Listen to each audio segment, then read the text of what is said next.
Hello viewers, इस YouTube channel में आपका बहुत बहुत स्वागत है। टेट सीटेट परीक्षा 2026 के लिए गणित पेडागोजी के महत्वपूर्ण प्रश्न। प्रश्न नंबर 1, गणित शिक्षण में समूह कार्य का क्या उद्देश्य है? प्रतियोगिता, सहयोग एवं चर्चा, समय काटना, अनुशासन। तो समूह में जब बच्चे कार्य करते हैं तो आपस में उनमें सहयोग की भावना एवं विषय या टॉपिक पर चर्चा होती है जिससे वो सीखते हैं। तो बी ऑप्शन इसका सही है। प्रश्न नंबर 2, बाल केंद्रित गणित शिक्षण का अर्थ क्या है? शिक्षक नियंत्रण, बच्चों की सक्रिय भागीदारी, पुस्तक पर निर्भरता, याद रखना। तो जब बच्चे आपस में बच्चों पर केंद्रित शिक्षण होता है तो उसमें बच्चों की सक्रिय भागीदारी होती है, यानी बच्चे पार्टिसिपेट करते हैं और सीखते हैं। प्रश्न नंबर 3, प्राथमिक स्तर पर गणित में मूल्यांकन का क्या उद्देश्य है? अंक देना, प्रतिक्रिया एवं सुधार, प्रतियोगिता कराना, बच्चों को डराना। सही उत्तर है सी, प्रतिक्रिया एवं सुधार। प्रश्न नंबर 4, गणित में उपचारात्मक शिक्षण का क्या अर्थ है? तेज बच्चों को पढ़ाना, केवल परीक्षा कराना, अनुशासन सिखाना, कमजोर बच्चों का सुधारात्मक शिक्षण। तो कमजोर बच्चों का सुधारात्मक शिक्षण ही गणित शिक्षण में उपचारात्मक शिक्षण का महत्वपूर्ण उद्देश्य है। प्रश्न नंबर 5, गणितीय अवधारणा निर्माण का आधार है? रटना, अनुकरण, अनुभव, परीक्षा। तो गणितीय अवधारणा निर्माण का मुख्य आधार है अनुकरण।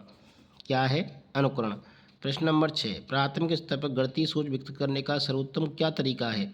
समस्या समाधान गतिविधियाँ, प्रश्न रटना, नोट्स बनाना, व्याख्यान। तो समस्या समाधान गतिविधियाँ ही गणितीय सोच विकसित करने का सर्वोत्तम तरीका है प्राथमिक स्तर पर। तो ए ऑप्शन सही है। प्रश्न नंबर 7, शिक्षक जब बच्चों से तुमने ऐसा क्यों किया पूछता है तो उसका उद्देश्य क्या है? गलती निकालना, सोच प्रक्रिया को समझना, सही उत्तर देना, अनुशासन। इसका सही उत्तर है बी, सोच प्रक्रिया को समझना। प्रश्न नंबर 8, गणित शिक्षण में गतिविधियों का प्रयोग क्यों जरूरी है? बच्चों को व्यस्त रखना, समय बिताना, अनुभवात्मक अधिगम कराना, परीक्षा अभ्यास। तो इसका सही उत्तर है बी, अनुभवात्मक अधिगम कराना। एनसीएफ 2005 के अनुसार गणित शिक्षण का उद्देश्य है रटना, तर्क और समस्या समाधान, अंक बढ़ाना, सूत्र याद करना। तर्क और समस्या समाधान करना ही एनसीएफ 2005 के अनुसार गणित शिक्षण का उद्देश्य है। प्रश्न नंबर 10, गणित शिक्षण में रचनावादी दृष्टिकोण क्या दर्शाता है? शिक्षक केंद्रित शिक्षण, परीक्षा केंद्रित शिक्षण, बालक स्वयं अनुभव से ज्ञान निर्मित करता है, पाठ्य पुस्तकों पर आधारित शिक्षण। सी उत्तर इसका सही है, बालक स्वयं अनुभव से ज्ञान निर्मित करता है। प्रश्न नंबर 11, ब्रूनर के अनुसार गणित शिक्षण के 3 चरण कौन से हैं? ठोस, प्रतीकात्मक, औपचारिक। ठोस, चित्रात्मक, प्रतीकात्मक, औपचारिक, रटात्मक, दृश्यात्मक। तो इसका सही उत्तर है 11 का सही उत्तर है ठोस। पहले बच्चा ठोस चीज़ों को देता है, उसके बाद उसका चित्र उसमें अंक दिमाग में अंकित होता है, फिर वो उसकी प्रतीक बना लेता है। तो बी ऑप्शन इसका सही है। प्रश्न नंबर 12, गणित शिक्षण में स्पाइरल विधि का क्या अर्थ है? बार बार पुनरावृत्ति, कठिनाई स्तर बढ़ाते हुए पुनरावर्तन, एक ही विषय पढ़ाना, सीधी रेखा विधि। तो 12 का सही उत्तर है कठिनाई स्तर बढ़ाते हुए पुनरावर्तन करना स्पाइरल विधि का अर्थ है। प्रश्न नंबर 13, गणितीय तर्क किस कौशल से जुड़ा हुआ है? रचनात्मक सोच, विश्लेषणात्मक सोच, अनुमान कौशल, गणना कौशल। तो गणितीय तर्क जो जुड़ा हुआ है वो जुड़ा हुआ है विश्लेषणात्मक सोच से। प्रश्न नंबर 14, एक बच्चा 8 को लिखते समय उल्टा लिख देता है, यह त्रुटि किससे संबंधित है? अवधारणा की त्रुटि, भाषा की त्रुटि, मोटर निर्देशन की त्रुटि, तर्क की त्रुटि। सही उत्तर है मोटर निर्देशन की त्रुटि। प्रश्न नंबर 15, कौन सा कथन सबसे अधिक उपयुक्त है? चार्ट्स गणित की कक्षा में एक प्रभावी शिक्षण अधिगम सामग्री है। बी, शिक्षण अधिगम सामग्री का उपयोग गणित की कक्षा में विद्यार्थियों के अभ्यास का समय व्यय कर देता है। सी, विद्यार्थी गणित की कक्षा में पहेलियों में आनंद नहीं लेते। डी, गणित लैब जरूरी है क्योंकि यह क्रियाशील गतिविधियों का अवसर प्रदान करती है। तो इसका सही उत्तर होगा गणितीय लैब सबसे जरूरी है, ये क्रियाशील गतिविधियों का अवसर प्रदान करती है, ये सबसे अधिक उपयुक्त कथन है। प्रश्न नंबर 16, कौन सा स्कूली गणित में इबारती सवालों के लिए सही है? इबारती सवाल गणितीय निर्देशन के उदाहरण नहीं होते, यहाँ पर निर्देशन आ रहा है तो ये सही नहीं हो सकता।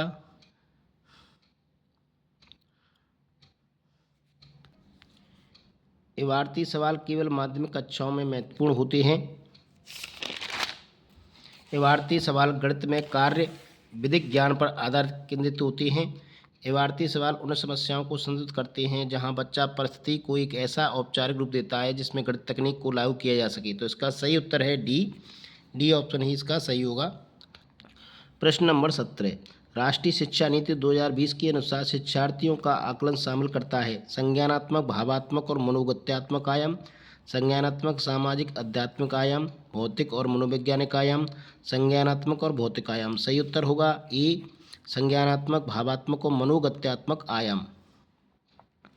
प्रश्न नंबर 18, राष्ट्रीय पाठ्य चर्चा रूपरेखा 2005 के अनुसार एक प्राथमिक गणित शिक्षा में कक्षा में कौन सी प्रक्रियाएं सबसे कम रूप से प्रासंगिक हैं? पैटर्न, प्रतिमानों का उपयोग करना, दृष्टिकरण, संबंध स्थापित करना और निरूपण करना, सूत्रों को याद कराना। तो कौन सी प्रक्रिया सबसे कम रूप से प्रासंगिक है? तो यहाँ पे सबसे कम रूप से आ रहा है 18 का उत्तर होगा डी, सूत्रों को याद करना। तो यहाँ पर सूत्रों को याद करने की बात नहीं कही गई है प्राथमिक कक्षाओं में, तो ये सबसे कम प्रासंगिक है। प्रश्न नंबर 19, गणित शिक्षण में संज्ञानात्मक संघर्ष के विचार के लिए कौन से कथन सबसे उपयुक्त हैं? संज्ञानात्मक संघर्ष के प्रति बच्चों को सुगम्य बनाने के लिए शिक्षक के विचारपूर्ण प्रयासों में उसकी गणितीय समझ को बढ़ावा मिल सकता है। यह बच्चों में गणितीय समझ को बढ़ावा देने के लिए प्रभावी नहीं है।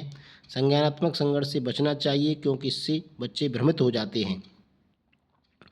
तो इसका सही उत्तर है ए, इसमें संज्ञानात्मक संघर्ष के प्रति बच्चों को सक्षम बनाने के लिए शिक्षक के विचारपूर्ण प्रयासों में उनकी गणितीय समझ को बढ़ावा मिल सकता है। ए इसका सही है। और यह बच्चों में गणितीय समझ को बढ़ावा देने के लिए प्रभावी नहीं है, ये गलत है। संज्ञानात्मक संघर्ष से बचना चाहिए क्योंकि इससे बच्चे भ्रमित हो जाते हैं। तो ये सी भी सही है। तो ए और सी इसके दोनों सही हैं। अब यहाँ जान लेते हैं गणित में संज्ञानात्मक संघर्ष है क्या। जब छात्र की नई जानकारी देने से पहले मौजूदा ज्ञान से टकराती है। जब हम किसी छात्र को नई जानकारी देते हैं और उसके बारे में उसे पहले से जो जानकारी है, उन दोनों में जब टकराव होता है और उसका खंडन करता है, जो नई जानकारी है पुरानी जानकारी का खंडन करती है, तो इसे कहते हैं संज्ञानात्मक संघर्ष। संज्ञानात्मक संघर्ष। प्रश्न नंबर 20, गणित के पिता किसे माना जाता है? Euclid, Archimedes, Ramanujan, Thomas Hardy. तो बी, आर्किमिडीज को गणित का पिता माना जाता है। 21, गणित विज्ञानों की रानी है और संख्या सिद्धांत गणित की रानी है। युक्त कथन किसका है? यह कथन है गॉस का। किसका है? गॉस का। प्रश्न नंबर 22, कौन सा से आरंभिक संख्या अवधारणा के बनने से संबंध हैं? एकैकी संगति, मूलभूत संक्रियाएं, पदानुक्रमित समावेशन। तो आरंभिक संख्या अवधारणा को बनाने के लिए हमारा है एकैकी संगति, यानी एक एक मिलकर इस तरह से अगली संख्या आती जाती है। तो 22 का हमारा सही उत्तर होगा, इसमें ए सही है। और मूलभूत संक्रियाएं, जोड़ना, घटाना, भाग, गुणा, ये सब मूलभूत संक्रियाएं हैं। तो इसका सही उत्तर है 2, ए और बी दोनों सही हैं। प्रश्न नंबर 23, गणित के शिक्षण में विभिन्न प्रकार के तरीकों के लिए कौन सा सत्य नहीं है? ये बच्चे के अधिगम में कौन सा सत्य नहीं है? नहीं है, नेगेटिव प्रश्न है। यह बच्चे के अधिगम में बाधा डालता है क्योंकि यह भ्रम की अगुवाई करता है। इस तरह के विकल्प प्रस्तुत करने से बच्चों को सुपागम का अन्वेषण करने और उपयोग करने का अवसर मिलता है जो उनके लिए सबसे स्वाभाविक और आसान हो। यह स्कूली गणित को एक ही सही उत्तर होने की परंपरा से मुक्त करने के लिए महत्वपूर्ण है। तो इसमें हमारा चौथा ऑप्शन है, ऐसा बहुत बार होता है कि एक समस्या का समाधान कई तरीके से हो। तो यहाँ पर हम देखेंगे गणित के शिक्षण में विभिन्न प्रकार के तरीकों के लिए कौन सा सत्य नहीं है। तो ये बच्चे के अधिगम में बाधा डालता है क्योंकि यह भ्रम की अगुवाई करता है। तो ए ऑप्शन इसका सत्य नहीं है। विभिन्न तरीकों से बच्चे के ज्ञान की वृद्धि होती है और वह एक ही प्रश्न को कई तरीकों से हल कर सकता है। प्रश्न नंबर 24, प्राथमिक स्तर पर आंकड़ों का प्रबंधन के परिचय के लिए क्या सबसे उपयुक्त है?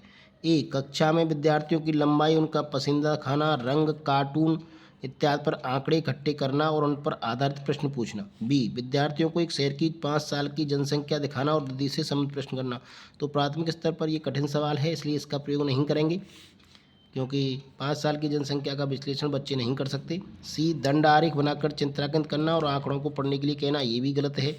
छात्रों को बस और ट्रेन की समय सारणियों का पढ़ने के लिए कहना, ये भी गलत है। सबसे बढ़िया है बच्चों की लंबाई, उनकी पसंदीदा खाना, रंग, कार्टून इत्यादि पर आंकड़ों को इकट्ठित करना और उन पर चर्चा करना। ए ऑप्शन इसका सही होगा।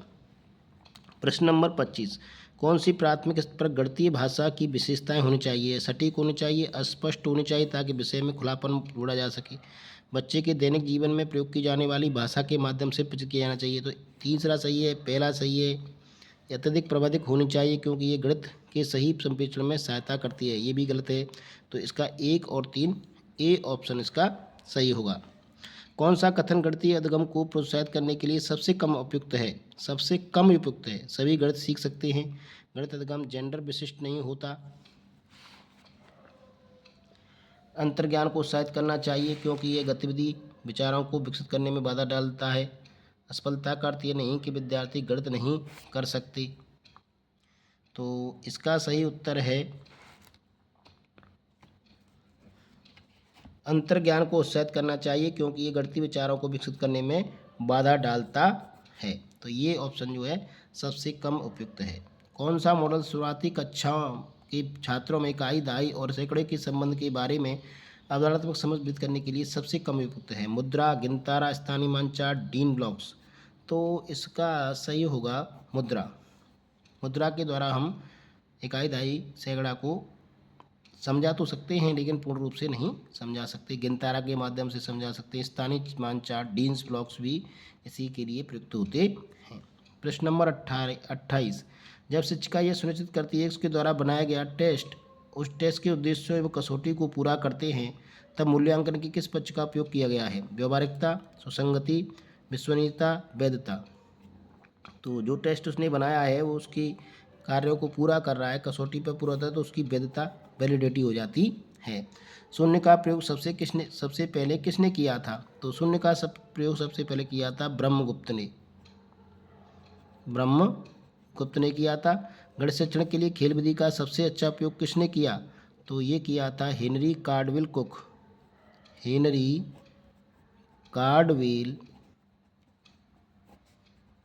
कुक ने। पाई कैसी संख्या है? पाई एक अपरिमेय संख्या है, परिमेय नहीं है, अपरिमेय संख्या है। 22/7 लिखना, ये अपरिमेय का रूप नहीं है, इसकी मान 22/7 नहीं होता फिक्स, इसलिए यह अपरिमेय संख्या है। किसने कहा गणित सभी विज्ञानों का द्वार एवं कुंजी है? तो ये कहा है रोजर बेकन ने। इम्पोर्टेंट स्टेटमेंट है ये। गणित का अध्ययन किस गुण का विकास करता है? तो ये करता है तार्किक सोच बढ़ाता है गणित, और विश्लेषण क्षमता भी बढ़ाता है। डाटा को देखकर हम विश्लेषण क्षमता बढ़ा सकते हैं, और हमारे आत्मविश्वास को बढ़ाता है, आत्मविश्वास। तो इस तरह से ये थे कुछ 33 प्रश्न गणित पेडागोगी के। आशा करता हूँ आपकी आगामी टेट सीटेट परीक्षा के लिए महत्वपूर्ण साबित होंगे। वीडियो पसंद है तो लाइक ज़रूर करें, चैनल को शेयर एवं सब्सक्राइब भी कर लें। वीडियो देखने के लिए बहुत बहुत धन्यवाद।